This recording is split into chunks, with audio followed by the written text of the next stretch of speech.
பெரியாருனுடைய படத்தை எடுத்தால்தான் அந்த மீட்டிங் நடக்குங்கிற மாதிரி பண்ணதுக்கு அப்புறம், பாஜகவினுடைய அழுத்தத்துக்கு அப்புறம் பெரியாருனுடைய படத்தை எடுத்துக்கொண்டு இன்றைக்கு அதிமுகவினுடைய கூட்டம் நடந்திருக்கிறது. அப்போ இனி காலத்துல வரக்கூடிய காலங்கள்ல அண்ணா அவர்களுடைய போட்டோவை எடுக்கணும், அம்மையார் ஜெயலலிதா அவர்களுடைய போட்டோவை எடுக்கணும், எம்ஜிஆர் அவர்களுடைய போட்டோவை எடுக்கணும்னு சொன்னா கூட திரு எடப்பாடி பழனிசாமி அவர்கள் கண்டிப்பாக அதை செய்வார். ஏன்னா அவரை பத்தின ஒட்டுமொத்தமாக அவருடைய சம்பந்தி பத்தின ஒட்டுமொத்தமான ஃபைல்ஸையும் கையில் வைத்துக் கொண்டுதான் இந்த என்டிஏ பிளஸ் ஏடிஎம்கே அலைன்ஸே வந்து இன்டாக்டாக இப்போதைக்கு உட்கார்ந்துருக்குது. அந்த அலைன்ஸ்ல இருக்கிற ஒவ்வொருத்தரையும் பாருங்களேன். அமமுகவினுடைய தலைவர் திரு டிடிவி தினகரன் மேல மிகப்பெரிய ஒரு சிபிஐ ஃபெரா கேஸ் இருக்குது. அதை வச்சு ஃபைல்ஸை வச்சு தான் இப்போதைக்கு அவரை உள்ளுக்கு கொண்டு வந்திருக்கிறாங்க.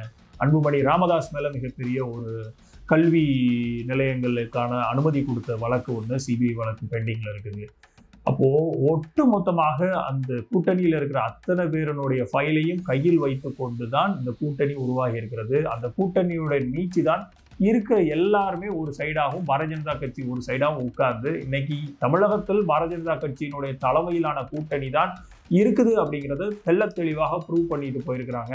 ஸோ தமிழக மக்கள் இரண்டு கட்சிகள், ஒரு சைடில் காங்கிரஸ் திமுகவுக்கு கொடுக்கக்கூடிய குடைச்சல், இன்னொரு சைடில் பாஜக அதிமுகவுக்கு கொடுக்கக்கூடிய மிகப்பெரிய ஒரு வழி, இந்த ரெண்டையும் சீர்தூக்கி பார்க்க வேண்டியது இந்த 2026 தேர்தல் களத்துல ஒரு தேசிய கட்சி தமிழகத்துல என்ன விதமான ஒரு முன்னிலைப்புகளை எடுக்குது, என்ன விதமான ஒரு நடவடிக்கைகளை எடுக்க போகுது அப்படிங்கிறது தொடர்ச்சியாக நம்ம இன்னும் ஓரிரு தினங்கள்ல எலெக்ஷனுடைய தேதி அறிவிக்கப்படுறதுக்கு முன்னாடியே நமக்கு இவ்வளவு சூடா இருக்குது. எலெக்ஷன் தேதி அறிவிச்சதுக்கு அப்புறம் இன்னும் தொகுதி பங்கீடுகள் வரும்போதெல்லாம் இன்னும் உக்கிரமாக இருக்கும் அப்படிங்கிறதுல மாற்று கருத்தே இல்லை.